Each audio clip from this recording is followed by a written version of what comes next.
Welcome to Basic Brewing Radio for Thursday, May 29th, 2014. I'm James Spencer. Here at Basic Brewing Radio, we're all about home brewing.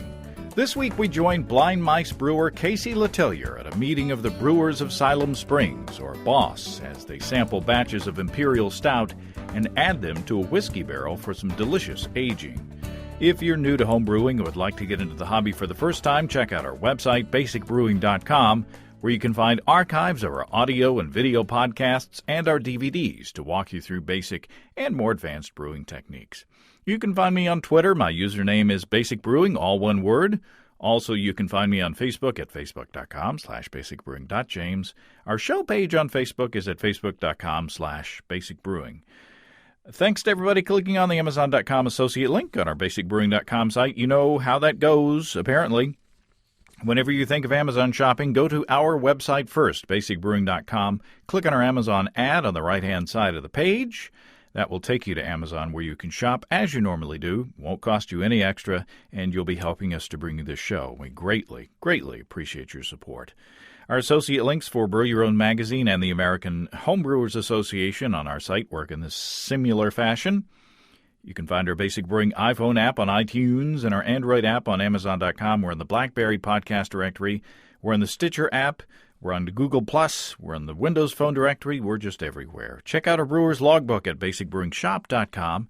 In the front is a blank calendar that you can use to track your fermentations, plan your brews, and there's room in the back to log the details of up to 50 batches of brew. If you want to put a tip in our tip jar, some coinage in our guitar case, you can go to basicbrewing.com/support, and thanks to everybody who's done so already. And protect your precious beer with one of our growler bags. Check those out at basicbrewingshop.com. Our Basic Brewing bottle openers are in stock and heading out the door. And for a limited time, you can get a free bottle opener with the purchase of any of our DVD combos. So that is quite the deal. Go to basicbrewingshop.com to see more info on that. I got a message asking where the listener email segment had gone, and that the listener who wrote the note said that it was a favorite part of the show. Conversely, I got another note from another listener suggesting I move the listener email to the end of the show. So you can't please everybody, I guess. I am still getting a bunch of listener email, and I'm making every effort to answer each one. But it's interesting that I'm getting less of the kinds of pleas for help that I used to get and used to read at the beginning of the show. So maybe the answers that you guys are looking for are being found in the archives of the show or on the web in general before they're making their way to my inbox. I get fewer of the kind of newbie-type questions that I used to get. I am getting a bunch of reports through email on brewing experiments that you guys are doing, which is really cool, and along with the suggestions for show topics and such as that, and I'm really grateful for all that. And I'm glad to try and help out or forward your email messages asking for help as well, so don't be shy about sending those in. All that to say that I plan to get back to reading more email after our June break. I've been kind of slacking off. I've been answering the email, but just not reading them on the show. And we are taking June off from posting podcast episodes, as we do every year. But we will be back in July with lots of content, we hope, from the National Homebrewers Conference in Grand Rapids.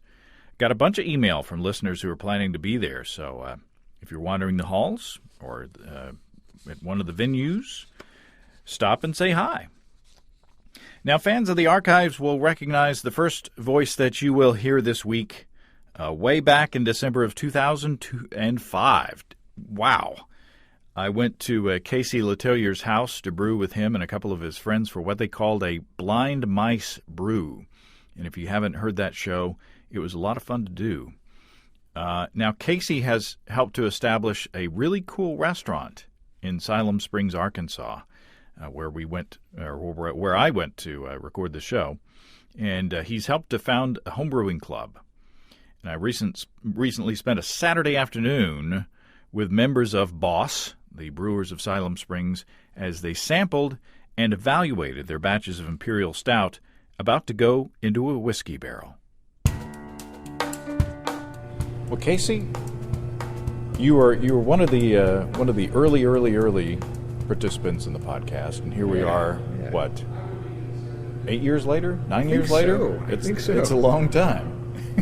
So, and then we did another show in the meantime, and there's somewhere. But it's been a few years since we've gotten together. What have you been up to? Well, I helped start a restaurant here in Siloam Springs.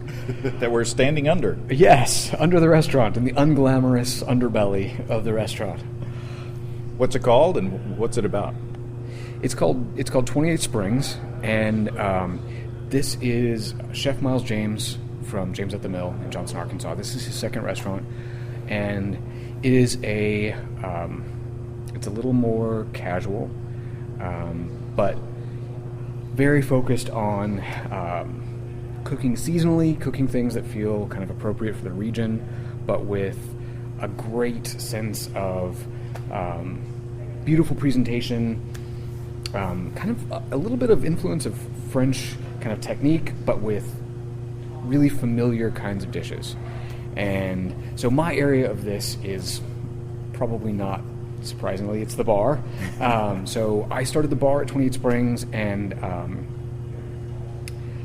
I really wanted this to be a place that showed off everything great about the craft brewing movement. And it's funny, even in it's been open 2 years, and when I started, there were only a couple of options as far as like local beers went. And just in that 2 years, it's exploded. It's been amazing, and I'm really excited about Ozark beers recently. I've had a lot of theirs on tap. We've had Core, we've had Saddlebach. I will be adding Fossil Cove soon, and it's just been an amazing thing. We've got some of these beers that I feel like stand up to any of the other great craft beers from around the country. Mm-hmm. So we've got 16 taps, and we rotate them pretty aggressively. We have a couple of ones that we kind of keep on hand just to be familiar, but the rest of the taps rotate with the season, with what kind of fun things I can get. As it relates to the homebrewing club, we have tap 14 is the boss tap. So the Brewers of Siloam Springs get to choose what that beer will be. And when we start working our way through the previous keg, I usually send out an email or sometimes at a meeting, and I'll choose 3 things that feel like they're a little out of the ordinary. Sometimes things that, there's just a few kegs in the state available, and they vote on which one they want, and then we get that in. Which is kind of cool, because you can order something that's maybe a little adventurous for the standard customers, but you know that there's a base that's going to come and drink the beer. Yes, absolutely. At least that's what the theory is. Yeah, that's the theory, and it's been a fun thing. We got the Stillwater Troublesome. No, not Stillwater Troublesome.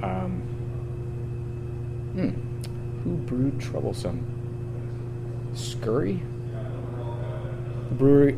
It's a brewery up by Chicago that made a Berliner Weiss, and Berliner Weisses are a lot of extra work to make, and so it was a 4% sour wheat beer, and pretty expensive as far as my average tap prices go. And I was really surprised how great the reception for that beer was. I mean, all my the bosses were here, and they all tried it. But then even in my kind of wider community of beer fans, people were really excited to try this really different thing. And then, as you got to taste earlier, or later, depending on how you edit this, there's been some Berliner Weiss being brewed in the homebrewing club, and it's really fun to see, kind of bringing in some of those experimental styles, and those being really inspiring for us to then kind of go out and try our own version of those. Talk about the club. I mean, how long has it been around, and how many people have you got in it? Well, the homebrewing club started in 2009. Tracy and I had moved back from England, and that was actually, I think that was the last time we did a show together. It was right after I'd moved back from England. Okay, yeah, that makes sense. Yeah. And there were a couple of my college professors who were talking about wanting to brew. I said, let's do this. Let's brew together. I'll show you the ropes. And so we brewed a few batches of beer together, and then they brewed a few batches of beer with some other people who were interested, and it just kind of took off. And now we've got this club, and we are still a pretty young club, as opposed to some of the other clubs in the region. I feel like we're pretty informal, but it's been a really great thing, and we taste each other's beers and give each other critique, and it's a great thing. You've got this group of people who, you run out of yeast on a Sunday afternoon, and someone will spot you a packet of yeast. We've done some really fun group malt buys together, where we've bought an entire pallet of malt and split the cost. So it's been really, really great, and I think we've all gotten to be better brewers from the experience. Now talk about this beer that you brewed for this barrel project. Yeah, so we have a friend named Caleb who wasn't able to be here today, who is from Kentucky, and he's working on a project here. And we've been talking about how much fun it would be to do a barrel project together. And he said, "Oh, I'll bring you back a barrel." So when he went home, he came back with a freshly empty bourbon barrel, and we all chipped in and paid him back, and then decided that an imperial stout was what we wanted to sort of christen this barrel with. So we all brewed the same recipe, and a little bit of variation in sort of how they turned out, but yeah, all starting with the same recipe, and really excited to see what some time in the bourbon barrel does.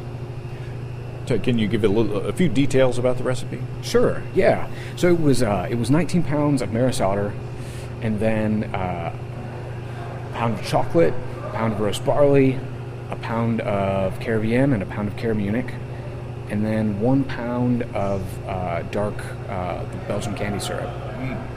So for most of us, that was a real stretch on our kind of equipment capabilities. Very, very full mash tuns to be able to get that accomplished. But bittered with Northern Brewers, fermented with an English yeast strain. Most of us used the 1028, the London strain. A few of us used 1098. And then, just to keep things interesting, a couple of SO4s in there. And most of us also brewed a low-gravity batch of beer and pitched on that yeast cake. Which, yeah, great pitching rates for a beer that big. The target was 11:11, and most of us got pretty close to that. A couple a little bit over, a couple a little bit less. Having a lot dependent on how vigorous your boil was and how efficient your sparging. So, yeah. And then I'll probably play this interview first, and then we'll go back in time and listen to the process the magic of the tasting. But it's interesting. Number one, how different each of the beers were, in good ways. Spoiler alert: nobody got voted down. But it's interesting, and I guess it's not surprising because everybody has a different system. Everybody has a different, setup, fermentation temperature, variation in yeast. But it's fun to take that base recipe and see how different it can be. It is. It is really fun, and I also love. I love the process of brewing, kind of outside of the limits of where we normally brew. I think, speaking for myself and for the rest of the guys in the club, I would say between probably 1040 and 1080 is where 90% of our beers live. And within that range, it's pretty easy. The beer almost makes itself when you're kind of in those ranges. But then some of us making really low gravity beers for either starters or second runnings beers, so beers in the 1030, where it can be challenging to make a balanced beer at that range. And then you get kind of over 1010, and things get really challenging too, as far as getting your yeast healthy enough to finish a beer off, which I experienced that as a challenge with mine. And it's really fun when we're kind of doing these projects together to push the limits on the low side and the high side and see what happens. Yeah, no, that was another fun thing, is to see, they had kind of free reign, I guess, as far as what kind of small beer to make as the starter, and then what kind of beer to make as a second runnings beer. And so, again, it's fun to see what the creativity, of the home brewers were to kind of riff on that theme as well. Definitely. Yeah, definitely fun. So how long is it going to stay in the barrel? I'm not entirely sure. I feel like the oak projects that I've done before have been mostly with chips. And with chips, man, that influence happens so quickly. And, a couple of extra days and suddenly you've overshot your target. With a barrel, and especially with a barrel this big, I'm expecting that process to be slower, but we are just going to taste it. We'll give it a month, and then after that, we'll taste it every couple of weeks, and as it feels like we're getting closer to the target, probably once a week, and when we hit it, we'll all fill carboys and take it home and bottle or keg, as the case may be. So you're not going to have enough to fill the barrel at this initial filling, right? This is true. And I noticed, I left for a second, I came back and you were kind of asking for volunteers to help fill the barrel. So is that a concern to you? It is a concern, and we are going to need to fill it. For this kind of fermentation environment, we really don't want headspace in the barrel. Definitely some concern about Acetobacter if we leave headspace. So there's a couple. I have a batch of strong porter that I hate to move away from the recipe that we've done, but as far as just making sure that we've got headspace filled, I think that we might add that batch. And then there's another brewer in the club who has an imperial oatmeal stout, and I think between the two of us, I think we will get the rest of the headspace filled up. And then do you have plans on what happens to the barrel next? We do. We just had a little vote, and the project that we're going to take on next is quad. A little bit inspired by Three Philosophers. We're going to do a little bit of sour Montmorency cherry juice in with the quad. So just a little bit of fruit notes. I feel like any sort of residual character from the Imperial Stout is going to just kind of add to the character of that beer. And since some of the brewers in the club don't have a way to do really precise temperature control, doing a quad where we can kind of let the temperatures ramp up a little bit and still get nice clean fermentation as we go into summer feels like a good. Yeah, allegedly it's going to get warmer. It's in like the 50s here in the past couple of days, but knowing Arkansas, it's going to be pretty hot pretty quick. Alas. But this is cool. I mean, having the basement space down here to put the barrel. Have you entertained any thoughts of going into brewing commercially yourself? I mean, here you are. You're up there tending the bar. You're serving other people's beers, and you're an excellent brewer yourself. Are there any pulls on your heartstrings toward that kind of thing? Absolutely. Yeah. You don't have to disclose anything. No, it's a matter of timing. Downtown Siloam has had a few really great kind of outpost restaurants that have been here for a couple of years. There's a cafe on Broadway that's the longest running restaurant here. Then there's this amazing pizza place that started a few years after that. Great coffee shop called Poor John's. The pizza place, Fratelli's.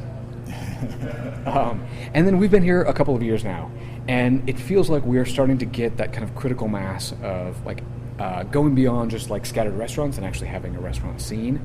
So my thought is, once we have that established, once it's clear that we have a restaurant scene here beyond just that kind of pioneer restaurants, I think then the timing will be right for Siloam Springs Brewery, and I'm very excited about that. That is definitely something that I think about a lot. What's the population of Siloam? I believe it's 15,000. Oh, which is a small community.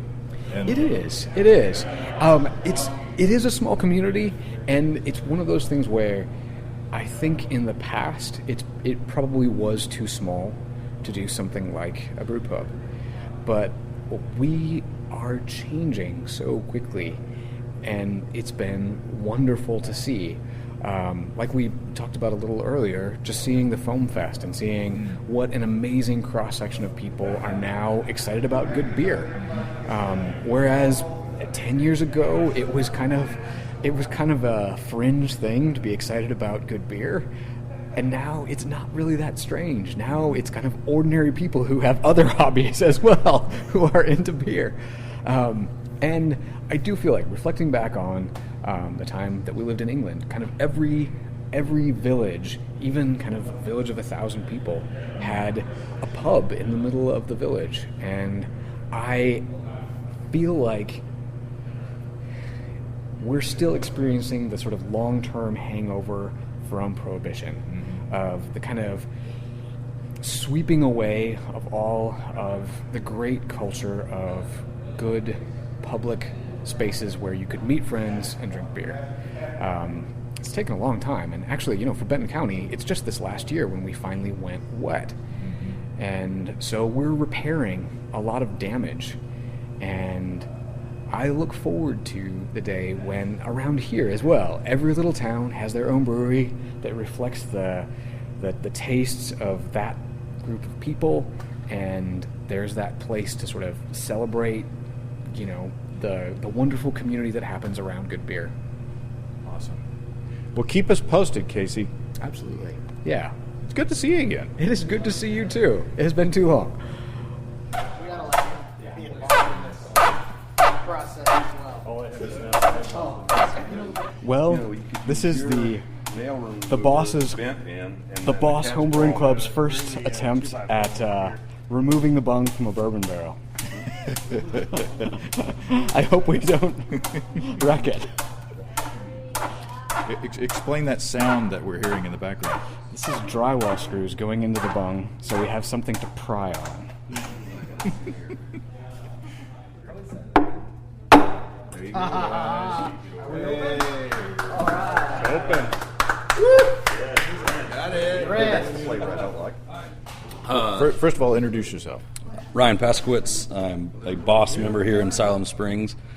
This beer is my first attempt at a sour mash Berliner Weiss. I did a 5-gallon batch, 2.5 we did on about 24 ounces of raspberries. So I did the sour mash, kept it about 100 to 120.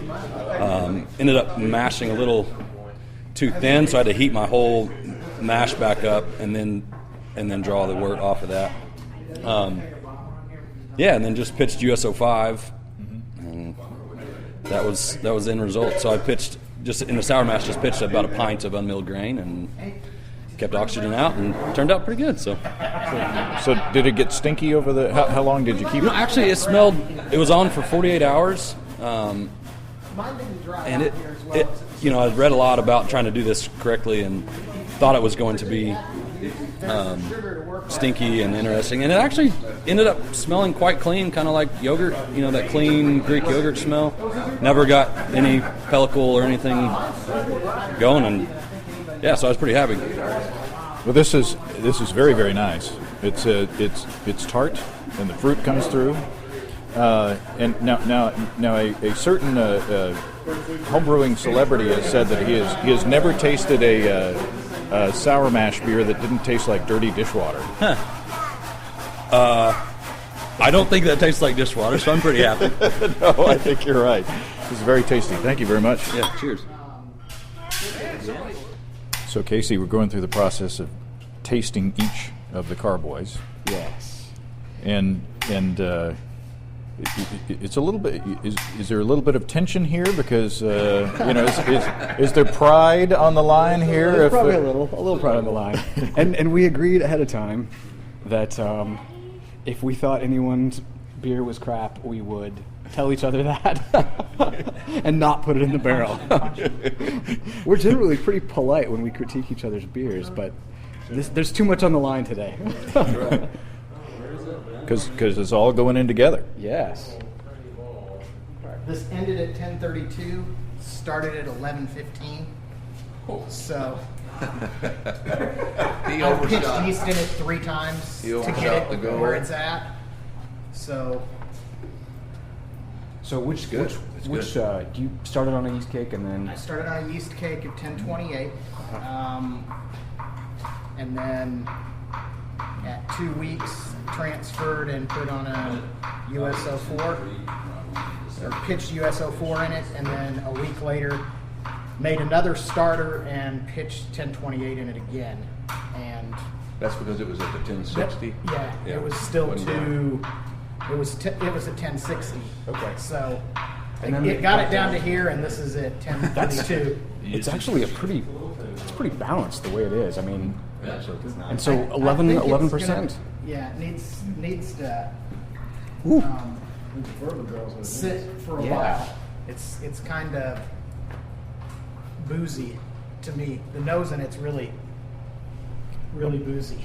But I think it smells more boozy than it tastes. To me, it's not. I haven't tasted it yet, so I tasted it. It's good. Very nice.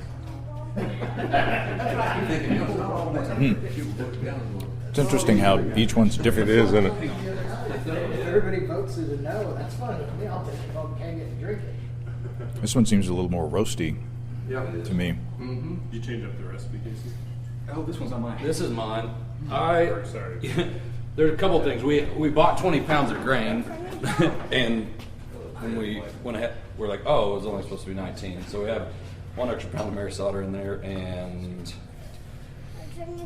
one other mistake. We ended up with, I think, 1.5 pounds of either Caribbean or Care Munich. I can't remember right off the top of my head by mistake. But aside from that, it's 2 recipes. One of my only concerns is I have a hard time keeping them cool. Keeping it cool enough in my house.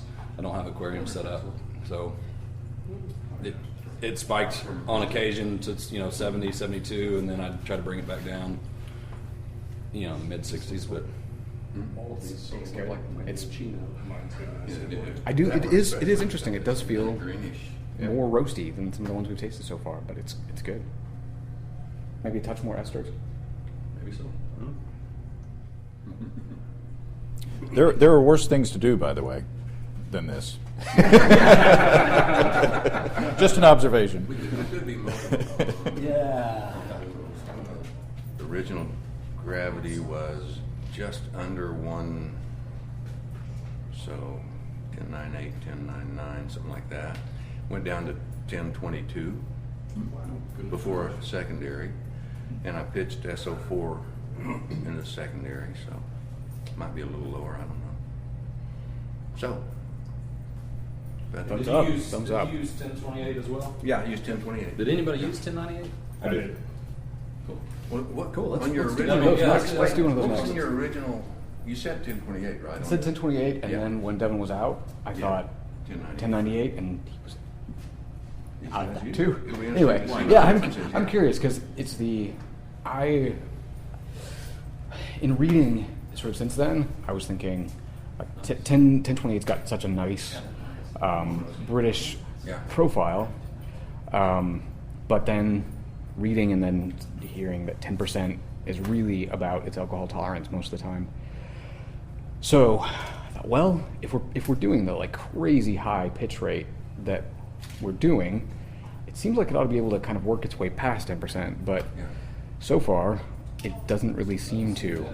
And that's mine finished higher than I would have liked. I mean, it finished at 10% with 1028. So I'm curious if you guys got a little higher with 1098. I did. Yeah. I hit the numbers 11, 13, and then got down to 1023 or 1020. That should be over 10. So That's got to be 12% at that point. Then, yeah. Is that 12, 12.3? That's good. Nice. So hopefully you still have some of your yeast When I alive. think my recipe Can influence the stuff that finished higher in the barrel. I've got another pack.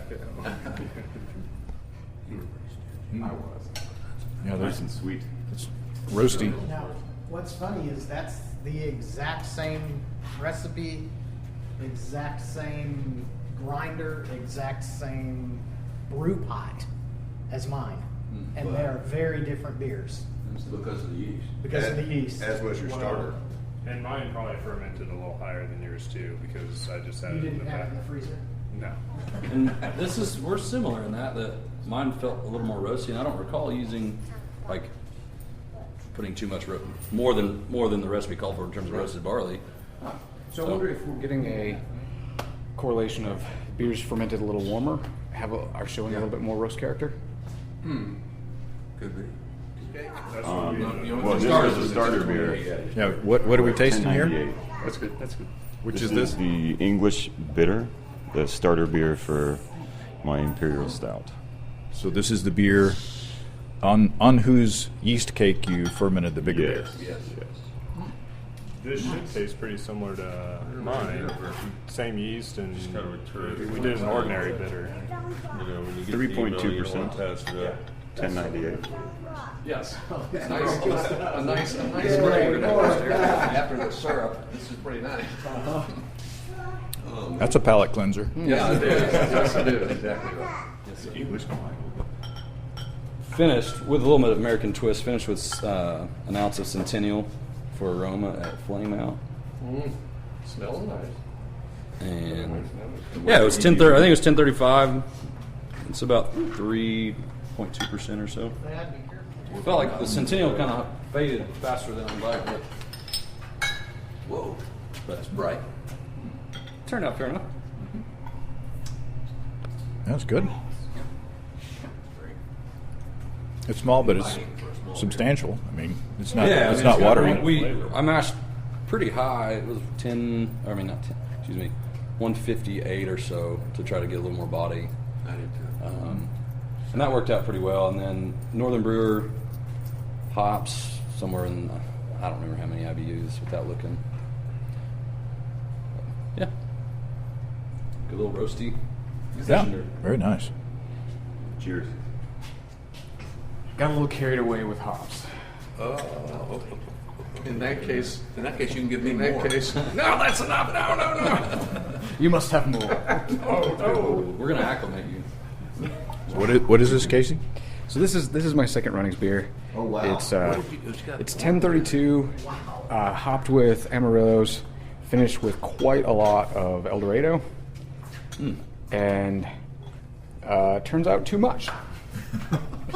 It's the hop nose is pretty nice, but it feels like it kind of wrestles with the roast, and it feels a little noisy. That's my assessment of it. That's the kind of noise I like. I like hops. It's just orange. Orange. Now, Casey, you're giving away your Arkansas heritage because you said El Dorado. I guess I'm from here now. It does have a sort of a I get a lot of orange sets. Like mandarin orange orange. beer. It's got sort of a mandarin orange nose to Do it. you think that's Yeah, I think that's the hops. Yeah. your bittering hops? No, I think that's the El Dorados. Okay, the El Dorado. Wow. Stick with it, Casey. I feel like if it was twice as strong, this could be a balanced beer. But like being 1032 and being this hoppy, it's kind of aggressive. I think you're too critical on yourself. I like it. So what are we sipping? This is a porter, second runnings porter. Started at about 1040. I can't remember what it cooked down to, but it's about 3.5%. Use Cascade hops, SO4 for yeast. So it's real simple. That's nice. That actually tastes balanced. Didn't use too much Cascade. Right, just the right amount. Yeah, I was hoping for a little more malt base on it, but it's a little flat, a little thin. So, which ones do we like better? Do we like the bigger beers better, or do we like the lighter gravity beers better? We're probably split. On a regular basis, I would prefer lower alcohol. Yeah, me too. Small beer. Even if it lacks body, I'm okay with that. What If it's about got you, decent Pete? flavor. How drunk I want to get. Depends on the moment, the needs of the moment. I would say in a sharing situation like this, the big beers are fine. They're a lot of fun because you get a small portion and you can talk about the complexity, the bigness of them, if you will. The smaller beers are more like, let's just sit around and drink some beer and Talk. Yeah, not about the beer necessarily, but What'd you have to do, Vila? Did you have to Now, chisel whose your beer first- is whose beer is this? This is Jake Posey. He's not here today. Oh, so we can talk bad about it. We can. Horrible things. Yeah. Stuff to go into it. So this is the one that's going to get voted down, right? No Since he's not here. No representation. here you go. And then they only got. If you have. I'm getting I just want chocolatey I don't need much. So it was a big set. with a bit of maybe some banana esters in this one. Yeah. Chocolate covered banana. Yeah, there's a lot of fruit. Yeah. It's tasty though. Wow, it's a sweet nose. Okay. Comes a second runnings beer.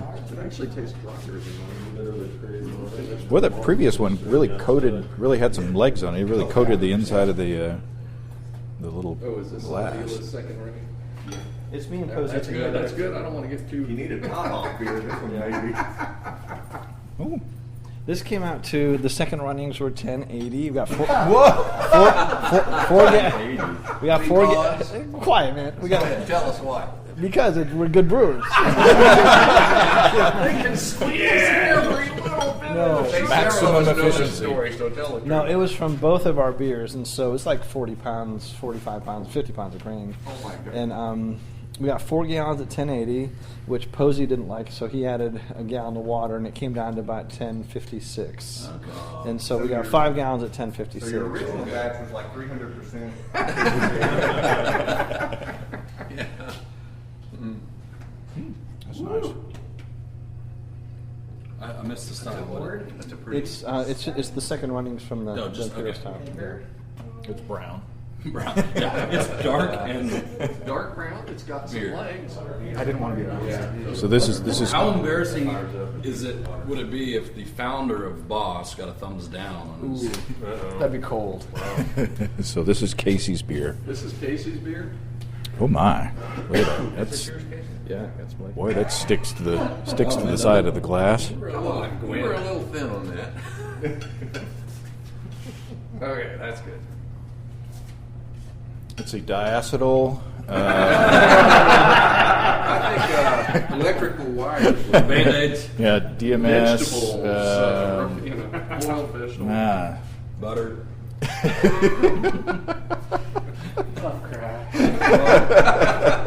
What do you expect? What's close? It's got a nice roasty. Yeah, mine's got chunks. It's about what we all expected, Casey. Okay, everybody, let's vote. Smells very nice. That's all the character has? Oh, So tell us about this. What? So You can't even tell us. I got to 11-12 to start out with. It took a little longer boiling than I thought. I mean, I'm boiling on the stovetop, so it's not a huge boil. But did 11-12, pitched on the yeast cake of 10:28, got down to 10:40. And I then did USO5 in secondary, and not sure how much progress we've made, but yeah. So 10%, still some sugar there. Yeah, definitely. This thing may do some. Yeah. Sweet. Are we gonna pitch some yeast in this barrel? We got a lot of sugar in I there. wouldn't recommend it. No, I wouldn't. I think You'll it's get turn out. autolysis. Turn out fine. Yeah. Picks up that Yeah. Yum. nicely done, Casey. That's Very what I good. want. Stuff that tastes like. Very good. This is the next to last one. I still have. Oh wow, that's an interesting. Big bottles of that chocolate Is chipotle. this yours, Dave? Again, I'm getting some banana Yeah. esters, Yeah. but it's good. It's not like an off flavor. It's like 4 years old now. I know. Well, that was what means good. early on in Boss. I was at Gary Gwynn's when your house when I tried Oh wow. Yeah. Whose is that? Whose is this one that we're? Is yours? Yeah. About 4 years old. That thing was cool. This is. It's not just because I'm standing next to you, but it's one. It's one of my favorites. I think. Talk about this beer. This one started out at 10, 11, 10. Came down to, I think, was it 10:28 at your house that day? I think. Yeah, I think it was. Okay. And that was about 2 weeks ago, and so I'm not sure what it is now. Followed the recipe, except for I put in a half pound of light brown sugar. Just to stick it to you, SOBs. That's his nickname. Brown sugar is his nickname. And pitched it on 04. Yeah. And didn't have any problems with it. Secondary? Yeah. Yeah. I like it. Excellent. It's quite good. Maybe it's because of the brown sugar, but Or it's because we're intoxicated at this point. no. Vila must have stock. Yeah. I lost a gallon. How much did everybody lose? I lost a gallon and a half. I don't know. Wow. I didn't lost lose a that gallon. much. In the blowout? Oh, Mine went. I mean, it just absolutely I'm went not crazy. sure. I didn't lose that much. It went, the bowl that it was in overflowed, ran down the steps, big puddle on Yeah, the my floor. wife- I mean, geez. My wife was like, really? I mean, with this. So I finally put the whole blow off into a 5-gallon bucket, and she was like, I can tolerate that. I use one of those Real big Tupperware roasty. tubs. This is really roasty. And I'll put water in the bottom and just put the blow-off tube in another container. Yeah. But I had a lot. Yeah, mine was. I just couldn't believe it. It was funny. Casey, I'm thinking, well, I have this little half-inch blow off or whatever, and I was talking to Casey, and he was like, "No, dude," and he hands me this 1-inch giant tube, and I'm glad I did that because it could have been on the ceiling. So we've tasted all the samples. What are the impressions that, I mean, you guys allegedly started off with the same recipe or with a little bit of brown sugar. So what are the impressions across the board? I'm surprised how different they are. I mean, Yeah, there is some distinct differences between the two, and there's also they are similar and almost. Oh, yeah. They're in the ballpark. Right. But there are some very, like mine seemed really roasty, which following the recipe wouldn't necessarily make sense, but with the potential correlation with the yeast temp or the fermentation temperature, maybe that's something that contributed. But Yeah, I'm curious about the fermentation temperature and what effect. Because how many people had trouble with it getting a little high? There were another 2 or 3 people. I didn't pay any attention to it. Oh, yeah. I said, it's going to go, it's going to go. They kick it out, I'll go home and bottle it. That's what we like. You had a barrel full of water that you stuck your carboy in. I mean, it wasn't like you didn't try. But I I didn't kept do that mine to in the the secondary. mid-60s the whole time, and I probably wet down 20 T-shirts I in did that doing at so, least. and my electric bill went up like crazy because I had a fan on it the whole time. How many of those wet T-shirts made it onto your carboy? Touche. It's like, yeah, I don't actually find it all that surprising that we have those differences potentially based on yeast and or temperatures, because I've spent a lot of time experimenting with temperatures and the same yeast and different yeasts and so on with the same recipe, and you can get some pretty different results. So Yeah. this doesn't surprise me, but as far as I'm concerned, they're all in the same ballpark and really good. I was amazed by how much heat this thing generated. I had that in my freezer, and the freezer was set initially on 63, and the temperature on the temperature strip on the it just kept climbing, and so I'd crank it down, and at one point it was my temperature strip on the carboy said 70, and my fridge was set at 59. So it was generating some serious heat. And then eventually it started cooling down, and I warmed up the fridge, and we kind of hung out at a nice 65 for a good long time. But man, it made some heat. Wow. Cool. I'm glad that all turned out because that was an expensive batch. Oh, yeah. The grain and that candy syrup, man. Yeah. It was a little more But expensive. it's Hey, gonna- but how it's about gonna be this? worth How it. about thankful to the Houstons for being able to get something local? 'Cause Very good. Yeah, That's new to us. This is a good point in this thing to point out that we finally have a home brewing shop, and it's just kind of a block away. Our friends the Houstons. It's kind of a natural health food store plus a brewing shop, and it's right here downtown. And they've been really helpful with kind of anything that we want. They order for us, and it's been great.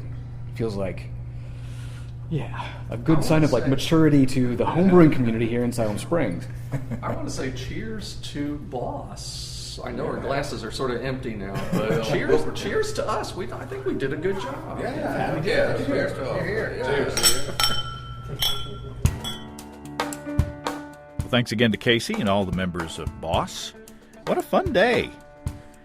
Now, another reminder. I've been reminding a lot lately because people, for some reason, don't hear or don't remember. But this is the last episode before we take our June break. No episodes, video or otherwise, being posted in June.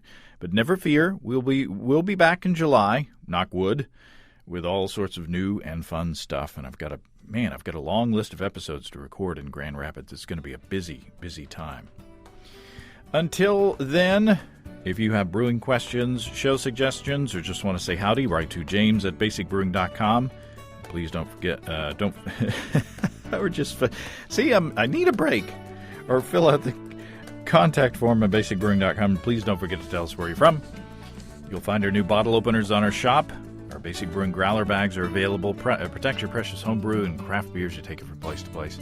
Check out our support link where you can throw a couple of bucks into the tip jar by subscribing financially to our podcasts.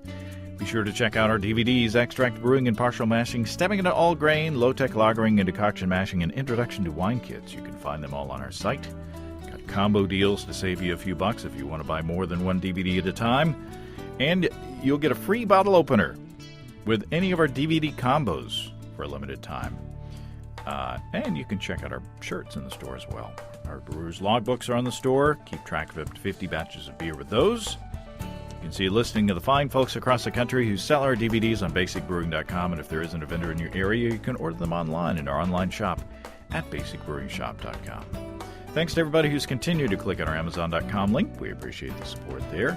Our featured products this week that were purchased through the link are Earth's Best Organic Banana Raspberry Brown Rice Puree.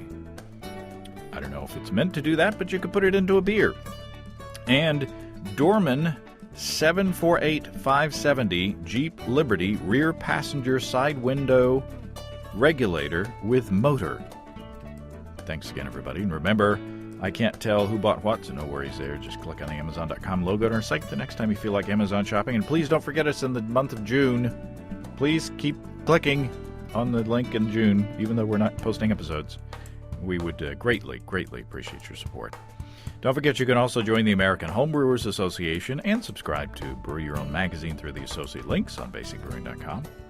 That's all until next time. Until then, thanks for listening, everybody. I'm James I'm James Spencer, production help for Basic Brewing Radio. And our website is provided by Kelly Dots. Basic Brewing Radio is a production of I need a break. Production of Active Voicing. We'll talk to you in July. So long, everybody.